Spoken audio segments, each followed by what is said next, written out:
Steven was lying. Sorry for using the same pun twice. Time to cut the cheese. Shing! Sorry for using the same pun twice. That's not a pun. Hey guys, Vox here, and welcome to my review of KIKI'S Pizza Delivery Service.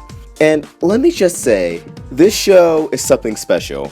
You know a show is good when even an episode that's not heavily plot-oriented keeps you fully enraptured and entertained and laughing and smiling and relating to it. This episode, I bet, was a huge relatable to a lot of people who feel obligated to their friends and family.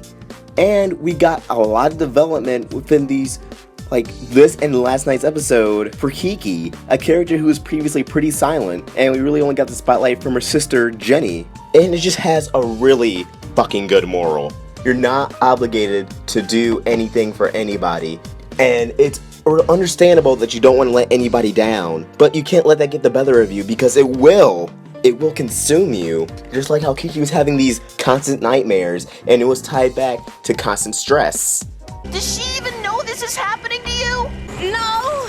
And that is what's horrifying, and it's pretty real. That hit close to home. But even besides that, even besides the really good moral that the show delivered once again, the animation, the trippy sequences, Steven's Dream Warrior sequences, his powers he used in the dream, the rocket boots, the rocket arms. Rockets for power! It's time to cut. Prepare yourself. Dogcopter, it was all great. It was all hilarious. It was all cool. This episode had a lot of cool expressions, and the Evangelion references at the end with the pizza in the water. Oh my god. This show is something else, and I love it to death. I love this episode. I love this show.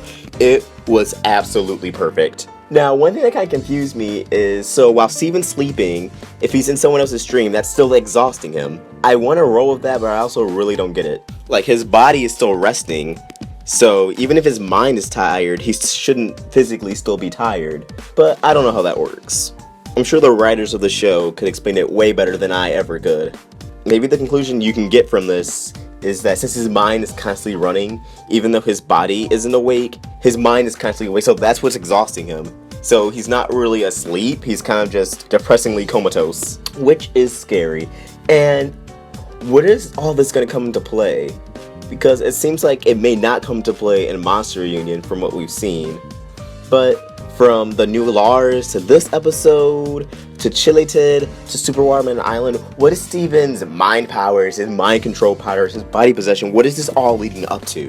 I feel like we're going to see this soon at the end of the season. Maybe something with Bismuth next week, or maybe something with the Diamonds after next week, I assume, which is going to happen when we next see the Diamonds. But I really want to know why they keep establishing this power specifically. I feel like the Healing Spit or the Shield did not get this much focus as this set of powers did, and are continuing to get. So it must be for something huge. Overall, I give this episode an A+. It was my favorite since Mr. Greg. It was absolutely hilarious. The art and animation was top notch. The art was just gorgeous. The animation was as fluid as ever. And we got character development on Kiki. My only complaint about Kiki is also with Jenny. It's that the voice actress, she doesn't really seem to have a difference in tone for the characters. When I hear Kiki, I hear Jenny. She doesn't really try to do different tones with them, although I guess Jenny is more sassy and Kiki's more nice. But I feel like you could establish that in their tone than just their actions. But that's just me. That's just my opinion. What do you think of this episode? Comment your thoughts down below. And tomorrow is Monster Reunion, the return of Centipedal, and then after that is Alone at Sea, which is the return of Jasper. Friday, we have Greg the Babysitter, another flashback episode, and that opening song, oh my god, so far it sounds amazing. But let me avoid getting to spoiler talk. Next week it seems like we're just going to be full of plot. Next week it's a 22-minute business special. The schedules for week 3 and week 4 in total came out for us for the Summer of Steven. I may make a video on that. I'll let you guys know. If you enjoyed this video, please like and subscribe. It really helps me out. Vox, signing out.